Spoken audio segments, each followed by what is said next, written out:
जो औरत अपने घर के मंदिर में अगरबत्ती जलाती है उसका पूरा घर बर्बाद हो सकता है। अपने घर के मंदिर में अगरबत्ती जलाने वाली महिलाएं खुद ही कर रही हैं अपने परिवार को बर्बाद। आपके मंदिर में जली हुई अगरबत्ती ना केवल आपके परिवार की आयु को घटाती है बल्कि आपके घर की कई मुसीबतों का कारण भी बन जाती है। बागेश्वर धाम सरकार पंडित धीरेन्द्र कृष्ण शास्त्री जी कहते हैं कि अगरबत्ती जलाना हिंदू धर्म की परंपरा कभी रही ही नहीं है और जो लोग अगरबत्ती जलाते हैं वो खुद ही अपने आने वाली पीढ़ियों के लिए खाई बना रहे हैं। गुरु जी कहते हैं कि जब भी हम पूजा पाठ करते हैं तो कई बार बिना सोचे समझे हमारे हाथों से कई ऐसी गलतियां हो जाती हैं जो हमारे परिवार पर मुसीबतों का पहाड़ लेकर आ जाती हैं और अक्सर हम इन छोटी छोटी गलतियों को पहचान भी नहीं पाते। इन्हीं गलतियों में से एक है अपने घर के मंदिर में अगरबत्ती जलाना।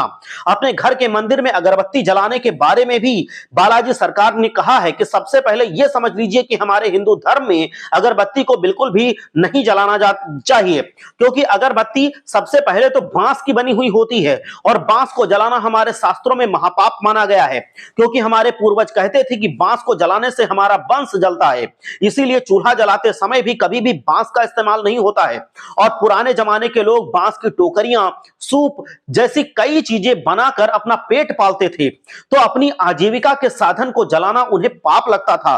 तो अगरबत्ती की जगह धूप को जलाया जाता था जिससे पॉजिटिव एनर्जी आती थी, साथ ही आसपास सकारात्मक एनर्जी का वास होता था जिससे हमारा वातावरण पवित्र होता था और मन को शांति भी मिलती थी। इसीलिए हिंदू धर्म और सनातन धर्म में अगरबत्ती जलाने की बजाय धूप बत्ती जलाने की सलाह दी जाती है। वहीं अगर वैज्ञानिक रिपोर्ट की माने तो अगरबत्ती के धुएं में पॉली एरोमेटिक हाइड्रोकार्बन होता है जिसकी वजह से अस्थमा, सांस की बीमारी, सर दर्द और खांसी हो सकती है।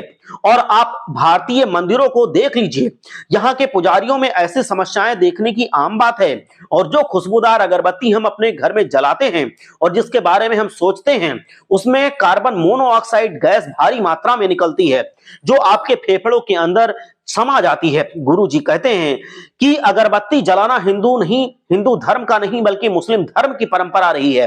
अगर इतिहास को देखा जाए तो जब मुगलों का शासन था तो हवन के दौरान लोग धूप, दीप, नैवेद्य चढ़ाकर भगवान की पूजा पाठ करते थे, पर मुगलों पर आक्रमण करते थे और कम सेना होने के बाद भी जीत जाते थे।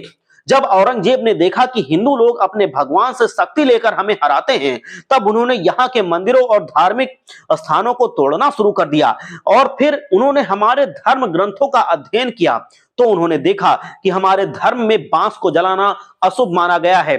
तो इसीलिए मुगलों ने बांस की मदद से रसायन का एक बहुत ही बड़ा इस्तेमाल करना शुरू किया और अगरबत्ती बनाई। और यह तो आपने देखा ही होगा कि अगरबत्ती का इस्तेमाल मुस्लिम धर्म में खास तौर पर किया जाता है, ना कि हिंदू धर्म में। इसीलिए गुरु जी ने अपने सभी भक्तों को अपने घर के मंदिर में अगरबत्ती जलाने के लिए साफ साफ मना कर दिया है। उनका कहना है कि अगर आप मंदिर में दीपक हर रोज जलाते हैं लेकिन अगरबत्ती जलाना आपके लिए और आपके परिवार के लिए कई तरह की मुसीबतें लेकर आ सकता है। तो उम्मीद करते हैं दोस्तों कि गुरु जी की बताई हुई ये बातें आपके लिए उपयोगी साबित रही होंगी। हर हर महादेव, जय लक्ष्मी।